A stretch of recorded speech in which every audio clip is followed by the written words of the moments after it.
Hello students, कैसे हैं आप लोग। स्वागत है एक बार फिर से आपके अपने यूट्यूब चैनल AKIT सॉल्यूशन में।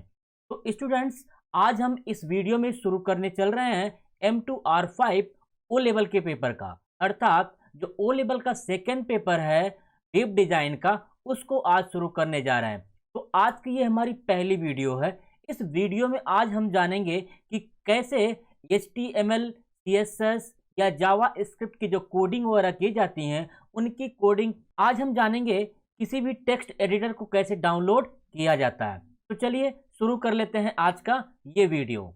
स्टूडेंट्स, आपको आ जाना है अपने ब्राउजर पे, और ब्राउजर पे यहाँ पे आप एड्रेस बार में सर्च कर लीजिए पहले गूगल अगर आपका ओपन हो जाएगा तो इसमें आप यहाँ पे टाइप करिएगा नोटपैड प्लस प्लस।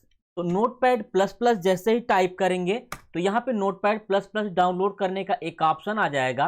इस नोटपैड प्लस प्लस पे आप जाएंगे तो यहाँ पे अगर आप देखेंगे तो सबसे ऊपर एक नोटपैड का विंडो का ऑप्शन आपको दिया गया है डाउनलोड करने का।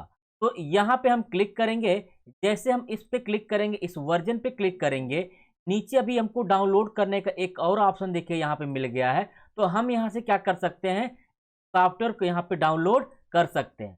जैसे ये सॉफ्टवेयर यहाँ पे डाउनलोड हो जाएगा, देखिए जैसे मैंने क्लिक किया यहाँ पे ये सॉफ्टवेयर क्या हो रहा है, डाउनलोड हो रहा है। सॉफ्टवेयर के डाउनलोड होने के बाद जो है हम इसको क्या करेंगे, इंस्टॉल करेंगे। तो देखिए सॉफ्टवेयर यहाँ पे डाउनलोड हो चुका है। अब हमको क्या करना है, इसको इंस्टॉल करना है। तो हम यहीं पे क्लिक करेंगे। जैसे ही क्लिक करेंगे तो यहाँ पे देखिए एस का ऑप्शन आ गया है आपको, तो आप यस कर दीजिए और ओके करिए, नेक्स्ट कर दीजिए, आई एग्री पे क्लिक करिए और नेक्स्ट पे करिए, नेक्स्ट पे करिए और लास्ट में आप इसको क्या कर लीजिए, इंस्टॉल कर लीजिए। तो यहाँ से मैं इस नोटपैड प्लस प्लस को क्या किया हूँ, इंस्टॉल कर दिया हूँ। इसके बाद यहाँ से आप क्लोज कर सकते हैं या फिनिश कर देंगे। जैसे ही फिनिश करेंगे तो ये देखिए नोटपैड का विंडो आपका ओपन हो चुका है और इसी में हमको क्या करनी है, प्रोग्रामिंग करनी होगी। तो स्टूडेंट्स, आपने देखा कि कैसे आप किसी भी टेक्स्ट एडिटर को डाउनलोड करेंगे। ये तो मैंने बात की है नोटपैड की। उसी तरीके से जितने भी टेक्स्ट एडिटर हैं, चाहे वो नोटपैड प्लस प्लस हो गया, चाहे वो सबलाइम हो गया, चाहे वो VS कोड का हो गया, चाहे वो एटम का हो गया, जो भी टेक्स्ट एडिटर हैं, साथ ही साथ इसके ट्रिम व्यूअर भी आपका टेक्स्ट एडिटर जो होता है, इसका भी हम यूज कर सकते हैं अपना कोडिंग के लिए। तो जिस तरीके से मैंने इसको इंस्टॉल करना सिखाया है, डाउनलोड करना सिखाया है, उसी तरीके से सभी सॉफ्टवेयर को आप डाउनलोड करके इंस्टॉल कर सकते हैं। तो चलिए अब आज की पहली क्लास शुरू कर लेते हैं। तो आज के इस क्लास में हम आज डिस्कस करेंगे सबसे पहले वाले टैग पे।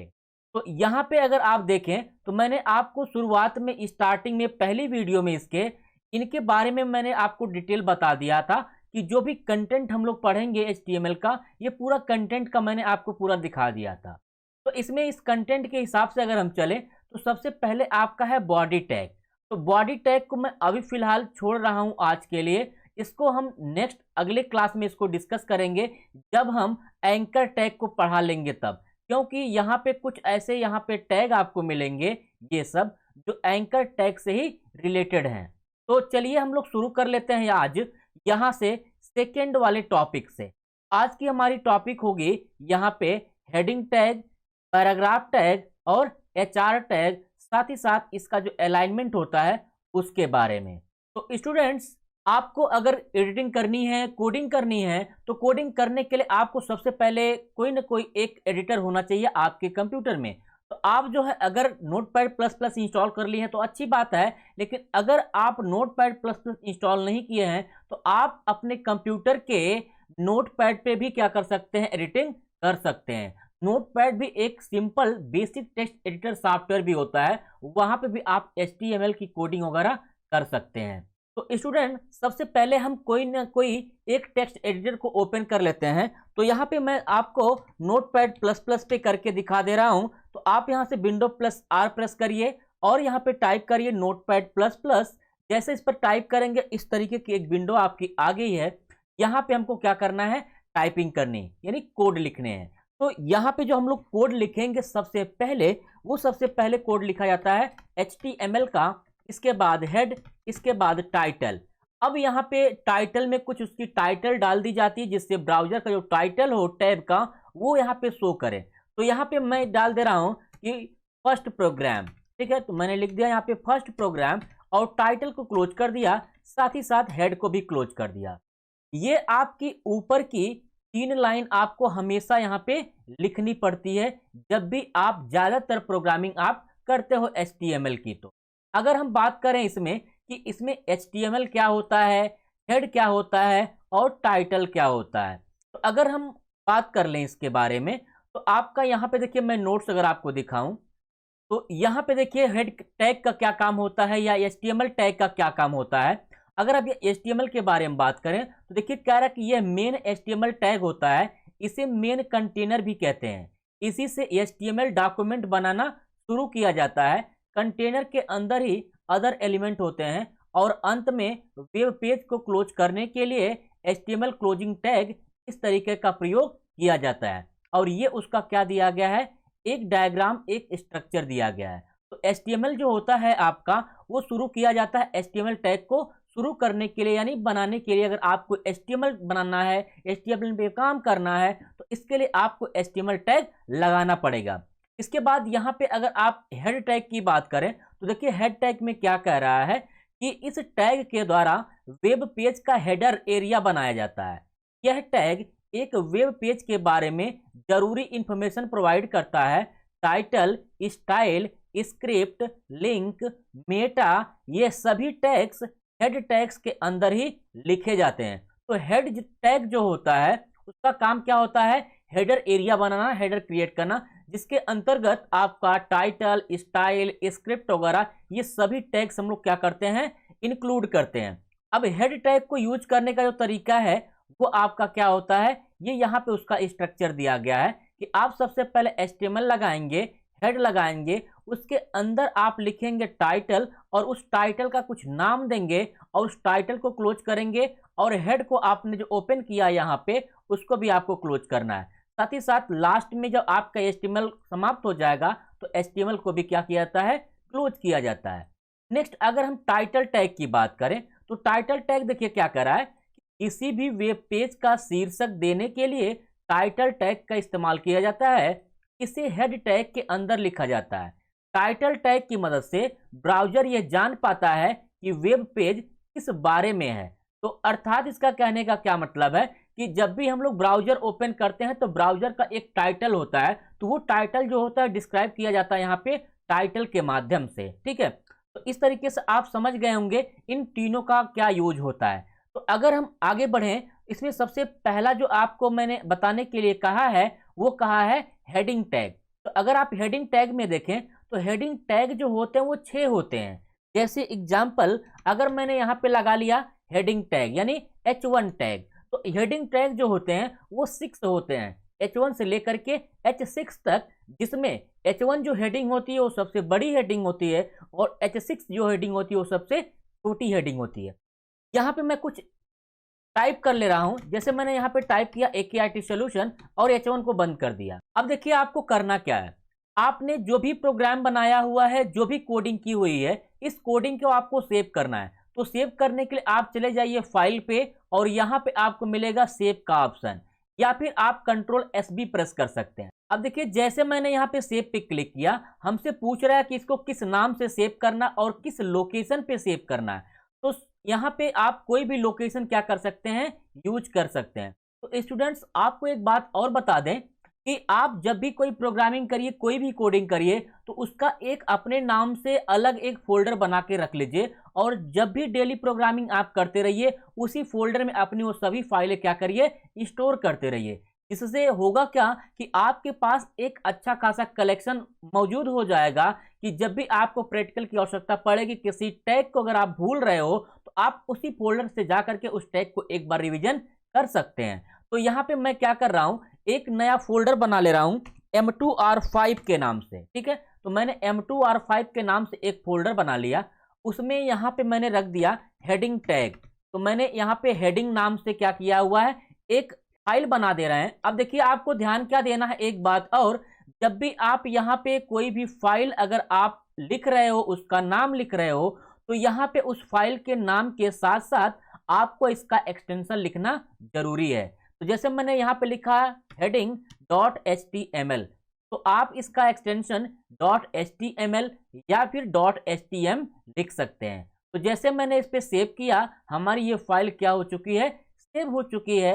अब इसको आपको रन करवाना होता है। इसको आपको क्या करवाना होगा, प्ले करके देखना होगा कि कैसा आपका इफेक्ट आ रहा है। तो यहीं पे अगर आप जाएंगे रन में, तो रन में भी आपको कुछ यहाँ पे ब्राउजर्स मिल जाते हैं देखने को। अगर नहीं मिलते हैं तो आप जाइएगा व्यू में। व्यू में जाने के बाद यहाँ पे आपको ऑप्शन मिलेगा कि व्यू करंट फाइल। तो यहाँ पे जो भी आपके सिस्टम में ब्राउजर्स हैं कुछ, वो दिए गए हैं, यहाँ पे आपको मिल जाएंगे। इनमें से किसी एक ब्राउजर को यहाँ से सिलेक्ट कर लीजिए। जैसे ही सेलेक्ट करेंगे तो यहाँ पे आप देखिए वो ब्राउजर आपका ओपन हो चुका है और यहाँ पे आपका प्रोग्राम भी आ चुका है। तो जो मैंने हेडिंग यहाँ पे लिखी थी वो हेडिंग यहाँ पे शो कर रही है।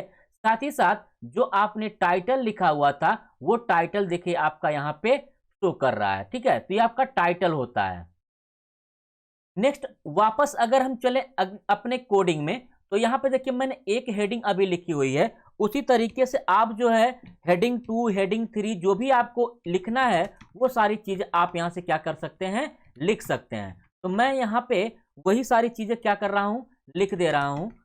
तो देखिए मैंने यहाँ पे H2 लगाया है। H2 लगाने के बाद फिर से मैं वेब ब्राउजर को ओपन करूंगा। तो आप यहाँ पे चलिए, व्यू पे चलिए और उस ब्राउजर को ओपन कर लीजिए। या फिर अगर आपने उस ब्राउजर को क्लोज नहीं किया है तो टास्क बार पे आपको ब्राउजर दिखेगा, उस ब्राउजर को ओपन करिए। जैसे ओपन करेंगे तो यहाँ पे आपको अभी कुछ नहीं दिखेगा क्योंकि आपने अभी पेज को रिफ्रेश नहीं किया है। तो सबसे पहले आप यहाँ पे जाकर के पेज को रिफ्रेश कर लेंगे, या फिर पेज को रिफ्रेश करने की जो शॉर्टकट की होती है वो होती है F5। तो आप F5 प्रेस करेंगे, देखिए यहाँ पे आपकी दूसरी वाली हेडिंग उसके नीचे आ चुकी है। तो इसी तरीके से आप जो है 6 हेडिंग क्या कर सकते हैं, क्रिएट कर सकते हैं। तो मैं यहाँ से 6 हेडिंग आपके लिए बना के आपको दिखा दे रहा हूँ कि इसका इफेक्ट आपको क्या मिलेगा। तो स्टूडेंट्स मैंने ये हेडिंग टाइप कर दी हैं 6 के 6। अगर हम चले वापस ब्राउजर पे और इसको रिफ्रेश करें तो ये देखिए 6 हेडिंग का आपको इफेक्ट मिल चुका है। तो यहाँ पे अगर आप ध्यान से देखें तो ये जो आपका था पहला वाला लाइन, ये आपका H1 है यानी हेडिंग 1 है। उसी तरीके से ये था जो आपका H2 था। ये वाली जो लाइन थी वो आपकी H3 के लिए थी। अगर इस वाली लाइन की बात करें तो ये लाइन आपकी H4 की थी और ये H5 की थी, और साथ ही साथ ये वाली जो लाइन थी H6 की थी। तो यहाँ पे आप देख सकते हैं कि ये आपने जो भी हेडिंग्स लिखी हुई हैं इसमें से पहली जो हेडिंग है यानी H1 जो हेडिंग होती है वो सबसे बड़ी होती है और H6 हेडिंग जो होती है वो सबसे छोटी होती है। तो नेक्स्ट अगर हम इसमें अगले कंटेंट की तरफ जाएं तो यहाँ पे देखिए अगला कंटेंट दिया गया पैराग्राफ। यानी पैराग्राफ से पहले आप एक और इसका अलाइनमेंट यूज कर सकते हैं, अलाइन टैग। यानी अगर आपको इसका एट्रीब्यूट यूज करना है तो आप यहाँ पे एट्रीब्यूट भी यूज कर सकते हैं। जैसे एग्जाम्पल अगर आप इसमें देखेंगे तो सभी आपका टेक्स्ट जो है वो लेफ्ट साइड में शो कर रहा है। तो मैं चाहता हूं ये मेरा टेक्स्ट AKIT सॉल्यूशन वो कहाँ चला जाए, सेंटर में या फिर राइट में। तो इसके लिए क्या करना होगा हमको, इसी टैग में इसका एट्रीब्यूट होता है अलाइन। तो आप यहाँ पे क्या करेंगे, एक स्पेस प्रेस करेंगे और इसका यहाँ पे अलाइनमेंट टाइप कर देंगे सेंटर, और इसके बाद वापस आप जाएंगे यहाँ पे और रिफ्रेश करेंगे पेज को। तो ये देखिए क्या हुआ, आपका जो टेक्स्ट था वो कहाँ चला गया है, सेंटर में चला गया। उसी तरीके से अगर ये जो आपकी जो दूसरी हेडिंग थी इसको भी अगर आपको सेंटर में या राइट में देना है तो आप यहाँ पे इस दूसरी हेडिंग में जाइए, स्पेस लगाएं, इसके बाद अलाइन लगाएं, यहाँ पे लिख दें सेंटर। तो इसको भी अगर आप सेव करके वापस आएंगे यहाँ पे जैसे ही, तो देखेंगे ये कहाँ चला गया, सेंटर में। अगर इसको आपको राइट में भेजना है तो आप यहीं पे क्या लिख सकते हैं, राइट, और जैसे ही रिफ्रेश करेंगे ये देखिए आपका चला गया राइट साइड में। तो इस तरीके से आप हेडिंग को कहीं पे भी अप्लाई कर सकते हैं और उसका अलाइनमेंट सेट कर सकते हैं। नेक्स्ट अगर हम अगले कंटेंट की तरफ बढ़ें तो इसमें अगला जो दूसरा कंटेंट दिया गया है वो पैराग्राफ का दिया गया है। अब पैराग्राफ क्या होता है, जैसे मान लीजिए हम लोग कुछ हेडिंग अगर लिखते हैं तो उस हेडिंग के अंतर्गत उसका कुछ पैराग्राफ लिखते हैं। तो यहाँ पे अगर आपको पैराग्राफ लिखना है तो पैराग्राफ लिखने के लिए P टैग का यूज किया जाता है। ठीक है, तो यहाँ पे मैंने P टैग लिख लिया है। अब यहाँ से कुछ भी आप एक डमी जो है टेक्स्ट यहाँ पे इंसर्ट कर सकते हैं। तो स्टूडेंट्स देखिए मैंने एक डमी कैरेक्टर यहाँ पे इंसर्ट कर लिया है एज अ पैराग्राफ। इसके बाद जब आपका पैराग्राफ समाप्त हो जाए तो इस पी टैग को क्या कर दिया जाता है, क्लोज कर दिया जाता है। अगर मैं अब रिफ्रेश करूं इसको सेव करने के बाद, अब मैं अगर रिफ्रेश करता हूं, ठीक है, तो यहां पे जैसे ही रिफ्रेश करेंगे तो इस साइड में देखिए क्या हो गया, एक पैराग्राफ आपका आ गया। ठीक है, तो ये आपका है पैराग्राफ अलाइनमेंट। तो ये देखिए आपका एक पैराग्राफ इंसर्ट हो चुका है। अब इस पैराग्राफ को भी अगर आप अलाइनमेंट देना चाहते हो कि लेफ्ट में हो, राइट में हो, सेंटर में हो या जस्टिफाई हो, तो आप यहाँ पे भी अप्लाई कर सकते हो। जैसे अगर मुझको अप्लाई करना है इसमें से कोई भी एक अलाइनमेंट, तो मैं क्या करूंगा, यहाँ पे लगाऊंगा अलाइन, यहाँ पे मैं लगाता हूँ अलाइन और यहाँ पे रख देता हूँ सेंटर। जैसे ही मैंने सेंटर किया और F5 किया, अब देखिए हमारा जो कैरेक्टर है वो किधर शिफ्ट हो गया है, सेंटर की तरफ शिफ्ट हो गया है और लेफ्ट की तरफ आपका ब्लैंक है। अगर आप चाहते हो कि ये आपका जस्टिफाई हो जाए तो यहाँ पे आप क्या लिखोगे, जस्टिफाई। जैसे ही जस्टिफाई लिख करके यहाँ पे रिफ्रेश करोगे, आपका देखिए कैरेक्टर क्या हो गया, दोनों साइड आपका शिफ्ट हो गया। तो ये होता है हमारा अलाइनमेंट और पैराग्राफ, साथ ही साथ हेडिंग टैग। नेक्स्ट अगर अगले कंटेंट की तरफ आप बढ़ें तो इसमें अगला जो कंटेंट दिया गया वो HR का दिया गया। HR क्या होता है, HR एक हॉरिजेंटल लाइन होती है। यानी अगर हम बात करें यहाँ पे, जैसे देखिए अगर यहाँ पे AKIT सोल्यूशन लिखा गया है, मैं चाहता हूँ AKIT सोल्यूशन के नीचे एक क्या हो जाए, लाइन आ जाए। जैसे कि ये लाइन मैं अगर यहाँ पे ड्रॉ करूँ, ऐसे एक लाइन आ जाए, 2 लाइन आ जाए, 3 लाइन आ जाए, जितनी भी लाइन आप चाहते हो वो लाइन आ जाए, तो इसके लिए आप HR टैग का यूज कर सकते हैं। तो चलिए जान लेते हैं। तो यहाँ पे जिस भी टेक्स्ट या जिस भी लाइन के नीचे, जिस भी कैरेक्टर के नीचे आपको HR लगाना है, यानी लाइन लगानी है, तो यहाँ पे आप लगाएंगे HR टैग। सिंपल मैंने HR टैग लगाया हुआ है और मैं यहाँ पे आता हूँ और पेज को रिफ्रेश करता हूँ। जैसे ही पेज को रिफ्रेश करेंगे तो यहाँ पे देखिए एक क्या हो गई है, लाइन इंसर्ट हो गई है। अब इस लाइन का एट्रीब्यूट होता है, अर्थात HR का क्या होता है, एट्रीब्यूट होता है। अगर हम इसमें जाएं और देखें तो HR के कई एट्रीब्यूट हैं। पहला है अलाइन, दूसरा है साइज, तीसरा है विड्थ और चौथा है कलर। तो अगर हम कलर की बात करें सबसे पहले, तो अगर इस कलर को लगाना है तो इसी HR में स्पेस दे करके जाएंगे और उस कलर का नाम लिख देंगे, जिस कलर का नाम आप चाहते हो कि वो लाइन आपकी उस कलर की हो जाए। तो आप जाइए फिर से एक बार ब्राउजर पे सेव करने के बाद इस पेज को रिफ्रेश करिए। जैसे ही पेज को रिफ्रेश करेंगे देखिए उस लाइन का कलर क्या हो गया है, रेड हो गया है। उसी तरीके से अगर हमको इस लाइन को मोटा करना है तो इसका जो अगला एट्रीब्यूट है आपका साइज, उसको हम अप्लाई करेंगे। तो यहाँ पे इसी में स्पेस दे करके आपको लिखना है साइज। अब यहाँ पे साइज की कोई वैल्यू पास कर देनी है, जो भी वैल्यू आप चाहते हो, एक न्यूमेरिक। तो यहाँ पे मैं क्या किया, वैल्यू दे दिया 10। अब यहाँ पे आ गए अपने ब्राउजर पे और उसको रिफ्रेश करेंगे। जैसे ही रिफ्रेश किया देखिए यहाँ पे साइज क्या होगी, इसकी मोटी हो गई है। उसी तरीके से इसका अगला जो आपका एट्रीब्यूट होता है, अगला इसका एट्रीब्यूट है आपका विड्थ का। यानी अगर हमको चाहिए कि ये पूरी की पूरी लाइन ना रहे, केवल आधा ही रहे, तो इसके लिए हम विड्थ डिफाइन कर सकते हैं। तो इसी में आप लगा देना विड्थ और डबल कोट्स में उस विड्थ को दे देना, यहाँ से पास कर देना। तो मैंने यहाँ पे 40% पास किया हुआ है। इसके बाद यहाँ पे आके रिफ्रेश करेंगे तो देखिए आपकी ये लाइन क्या हो गई है, आधा हो गई है। ठीक है, अब इसमें आप एक बात ध्यान दीजिएगा कि जैसे आपने इसकी विड्थ को कम किया है तो ये डिफॉल्ट रूप से अलाइनमेंट किधर चली गई है, सेंटर में चली गई है। अब यहाँ पे इसका अलाइनमेंट अगर आपको शिफ्ट करना हो तो यहाँ पे आप अलाइनमेंट इधर उधर शिफ्ट कर सकते हैं। जैसे मैंने दिया अलाइन लेफ्ट, तो अभी हम जैसे ही रिफ्रेश करेंगे तो देखिए ये किधर शिफ्ट हो गई है, लेफ्ट में शिफ्ट हो गई है। ठीक है, तो स्टूडेंट्स आपने देखा कि कैसे HR टैग का यूज करके हम एक लाइन ड्रॉ करते हैं, उसकी साइज मोटी करते हैं, उसकी विड्थ कम और ज़्यादा करते हैं, उसका कलर करते हैं और उसको अलाइनमेंट के माध्यम से इधर उधर सेट करते हैं। ठीक है, तो स्टूडेंट्स आज की वीडियो में इतना ही, क्योंकि आज की जो टॉपिक है, आज की जो क्लास है वो पहली क्लास है। आज पहली क्लास होने की वजह से मैंने सिर्फ और सिर्फ 3 से 4 ही टैग ऐसे सिंपल और आसान लिए हैं जिससे आप उसको अच्छे से समझ सकें। तो स्टूडेंट्स आप इसकी प्रैक्टिस जरूर करें। अगर प्रैक्टिस में कोई दिक्कत आ रही, कोडिंग में कोई दिक्कत आ रही है, तो आप हमारे कमेंट बॉक्स में कमेंट जरूर करें। स्टूडेंट्स जो मैंने प्रैक्टिकल बताया हुआ है उस प्रैक्टिकल को आप जरूर करें अपने लैपटॉप, अपने डेस्कटॉप पे। अगर आपके पास लैपटॉप और डेस्कटॉप नहीं है तो भी आपको घबराने की आवश्यकता नहीं है। हम अगले वीडियो में प्रयास करेंगे कि मोबाइल के कुछ ऐसे ऐप्स लेकर के आने के लिए कि आपको मोबाइल पे भी आप अपनी कोडिंग क्या कर सकें, जो भी यहाँ पे मैं आपको बताऊं। और अगर अभी तक आपने मेरे चैनल को सब्सक्राइब नहीं किया हो तो चैनल को सब्सक्राइब कर दीजिए और बेल आइकन को प्रेस कर दीजिए, क्योंकि आज के बाद डेली आपको 1 से 2 वीडियो मिलने वाली है जो M2R5 के पॉइंट ऑफ व्यू से होंगी और जनवरी 2023 के टारगेट बैच के हिसाब से होंगी। मिलते हैं नेक्स्ट वीडियो में, तब तक के लिए बाय बाय, टेक केयर।